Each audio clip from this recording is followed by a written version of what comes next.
नमस्कार दोस्तों, welcome back to let's study YouTube channel. इस वीडियो में हम सबसे पहले हिमाचल प्रदेश में आउटसोर्स भर्तियों के बारे में बात करने वाले हैं। जैसा कि मैंने आपको जानकारी दी थी कि जैसे ही प्रदेश में चुनावी आचार संहिता ख़त्म होगी, आउटसोर्स भर्तियां दोबारा शुरू होंगी। तो बिजली मित्र भर्ती और पशु मित्र भर्ती शुरू हो चुकी है। इसके अलावा जो आया हेल्पर भर्ती की ज्वाइनिंग है उसमें जल्दी ही आपको अलग अलग नोटिफिकेशंस देखने को मिल सकती है, यानी ज्वाइनिंग प्रोसेस वहाँ पे शुरू हो सकती है। उसके अलावा इस वीडियो में लास्ट में हम राज्य चयन आयोग हमीरपुर में जो इंग्लिश टीचर की वैकेंसी है, जिसमें कि डॉक्यूमेंट वेरिफिकेशन कंप्लीट हो चुकी है, उसमें फाइनल रिज़ल्ट के बारे में हम बात करेंगे और किस तरह से वहाँ पे अलग अलग चीज़ें हुई है। ये भर्ती काफ़ी ज़्यादा विवादों में है, क्यों है, उन सब चीज़ों के ऊपर हम बात करेंगे।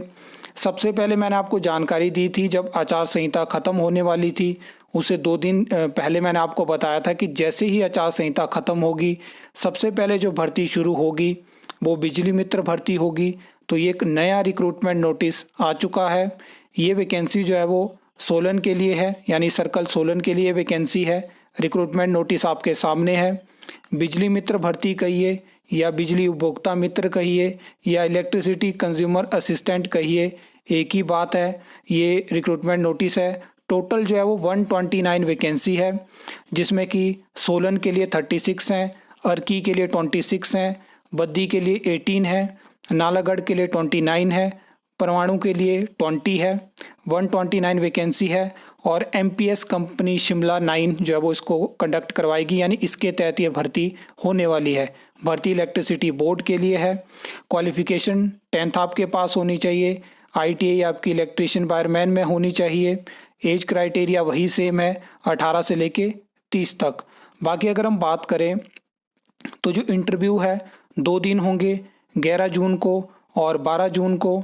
11 जून को जो कैंडिडेट हैं सोलन के और अर्की के, उनका इंटरव्यू होगा। वेन्यू रहेगा एम्प्लॉय ऑफिस जो है वो एम्प्लॉयमेंट एक्सचेंज सोलन, पूरा एड्रेस यहाँ पे मेंशन है।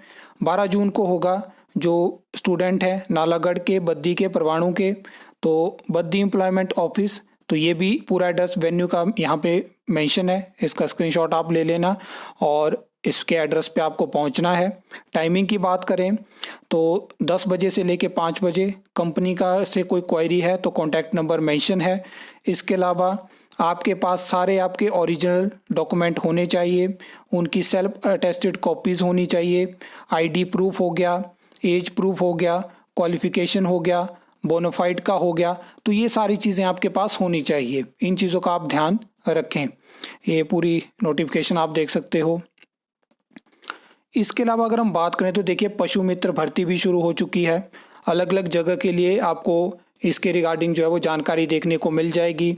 इन्फॉर्मेशन का जो सोर्स रहता है वो न्यूज़पेपर में ही इसके रिगार्डिंग आपको खबरें देखने को मिलेगी।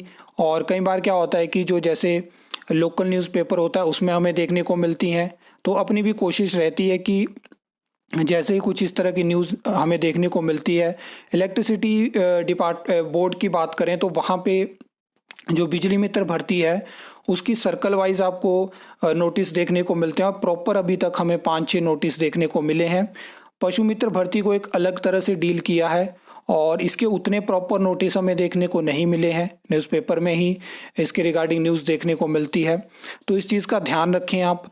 और ये पशु मित्र भर्ती भी शुरू हो चुकी है। एक चीज़ मैं आपको और बता दूं कि ये जो भी आउटसोर्स भर्तियां होती हैं, हाई कोर्ट में 2022 से इनके रिगार्डिंग केस है। आपने मेरे एक लास्ट वीडियो देखी होगी जहां पे हमने बात करी थी कि सरकार ने एक एफिडेविट दायर करा हाई कोर्ट में कि 17,000 के आसपास हिमाचल प्रदेश में आउटसोर्स एम्प्लॉयज़ हैं अलग अलग डिपार्टमेंट, बोर्ड, कॉरपोरेशन में, और वो एक आंकड़ा टेंटेटिव था। हाई कोर्ट ने उस पर भी सरकार को फटकार लगाई कि आपको यही नहीं पता है कि आपके स्टेट में आपके ही डिपार्टमेंट, बोर्ड, कॉरपोरेशन में कितने exact number of outsource employees हैं। बहुत सारी चीज़ों के ऊपर उसमें हमें बात देखने को मिली है और अगली हीयरिंग में भी मैंने आपको बताया था कि क्या चीज़ें होने वाली है, उसमें भी आपको अपडेट देखने को मिलेगी। अगर हम बात करें तो हिमाचल प्रदेश में राज्य चयन आयोग हमीरपुर के माध्यम से इंग्लिश टीचर की 312 वैकेंसी एडवर्टाइज हुई थी, जिसमें स्क्रीनिंग टेस्ट रिजल्ट आने के बाद डॉक्यूमेंट वेरिफिकेशन कंप्लीट हो चुकी है। पहले जो रिज़ल्ट आता है उसमें डॉक्यूमेंट वेरिफिकेशन करवाई जाती है, फिर उसके बाद 59 और कैंडिडेट को बुलाया जाता है। लेकिन आपने देखा होगा कि 59 कैंडिडेट की लिस्ट हमें वेबसाइट पे देखने को मिलती है राज्य चयन आयोग हमीरपुर की, और एक अलग फ़ोटो शेयर किया जाता है वहाँ से, जहाँ राज्य चयन आयोग हमीरपुर में जो नोटिस बोर्ड होता है उसमें आपने देखा कि 62 कैंडिडेट के नाम थे, और जो नीचे 3 कैंडिडेट थे उनके नाम मतलब पेन से लिखे हुए थे, जो प्रिंट आउट था वैसे नहीं थे। तो उस पर भी काफ़ी ज़्यादा स्टूडेंट ने प्रश्न उठाए थे। तो उसमें फ़िलहाल ऐसी जानकारी मिली है कि पहले जो डॉक्यूमेंट वेरिफिकेशन हुई थी उसमें वो स्टूडेंट जो है वो प्रेजेंट नहीं रह पाए थे, फिर उन्होंने रिक्वेस्ट करी थी राज्य चयन आयोग हमीरपुर से, तब उनको एडअप किया गया था। तो फिलहाल ये जानकारी मिली है। तो उनकी डॉक्यूमेंट वेरिफिकेशन भी 3 जून को कंप्लीट हो चुकी है। जल्दी ही इसमें आपको फाइनल रिजल्ट भी देखने को मिलेगा। लेकिन इसमें एक जानकारी हमें ये दी गई है कि इसमें बहुत सारे ऐसे स्टूडेंट हैं जो कि डॉक्यूमेंट वेरिफिकेशन जिनकी हो चुकी है, लेकिन उनको फाइनल मेरिट लिस्ट से बाहर रखा जा सकता है, जबकि वो स्क्रीनिंग टेस्ट में मेरिट में ऊपर थे। उसका रीज़न है, यहाँ पे मैं आपको बता देता हूँ कि ये आप देखिए, यहाँ पे बताया गया है कि जो ऐसे स्टूडेंट जैसे कि कोई बीएससी मेडिकल है, नॉन मेडिकल है, तो वो जो है वो इस भर्ती के लिए पात्र नहीं होंगे जिन्होंने इंग्लिश जो है वो केवल 1 वर्ष पढ़ी हो। बीकॉम के भी ऑटोमेटिकली आप जानते हैं, जब इसमें बीएससी मेडिकल नॉन मेडिकल नहीं है तो बीकॉम के भी इसमें बाहर हो जाएंगे। लेकिन ये चीज़ें पहले क्लियर नहीं करी गई थी। इसमें कहा गया है कि जो बैचलर डिग्री आपकी होगी उसमें इंग्लिश आपका सब्जेक्ट होना चाहिए, कंपलसरी इसको रखा गया है। इसके अलावा बीएड में इंग्लिश को जो आपका सब्जेक्ट है वो भी वहाँ पे भी कंपलसरी है। इसमें आपने देखा होगा जब स्टार्टिंग में भी परसेंटेज के रिगार्डिंग हो गया, उसमें भी क्लैरिफिकेशन होती है जब डॉक्यूमेंट वेरिफिकेशन के लिए शेड्यूल आता है। तो बहुत सारी दिक्कतें हमें इसमें देखने को मिली है, और इसमें जो है वो राज्य चयन आयोग हमीरपुर ने एजुकेशन डिपार्टमेंट से इसमें क्लैरिफिकेशन मांगी थी।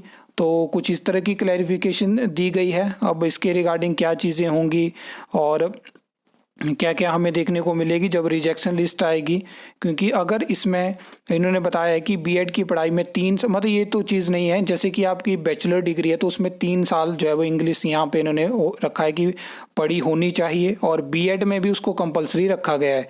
तो मेडिकल नॉन मेडिकल और बीकॉम स्टूडेंट के लिए तो वो चीज़ नहीं एप्लीकेबल होती है, लेकिन पहले उसको क्लियर करते तो स्क्रीनिंग टेस्ट रिज़ल्ट में उनके नाम नहीं होते। डॉक्यूमेंट वेरिफिकेशन आपने करवा ली, उसके बाद आपने डिपार्टमेंट से क्लैरिफिकेशन मांगी, तो देखना इसमें आपको एक अलग रिजेक्शन लिस्ट देखने को मिलेगी, जैसी आपको असिस्टेंट स्टाफ नर्स भर्ती में देखने को मिली। और बड़ी ये रिजेक्शन लिस्ट हो सकती है क्योंकि अलग से जो 59 कैंडिडेट को दोबारा से डीबी के लिए बुलाया गया, तो इसका रीज़न यही है। बाकी आपके पास कोई जानकारी है या कुछ और आप बताना चाहते हो, कुछ चीज़ें करेक्ट करना चाहते हो, तो कमेंट सेक्शन में कर सकते हो। आई होप आपको वीडियो अच्छी लगी होगी, इन्फॉर्मेटिव लगी होगी। तो वीडियो को लाइक कमेंट शेयर कर सकते हो, चैनल को सब्सक्राइब कर सकते हो फर्दर न्यू अपडेट्स के लिए।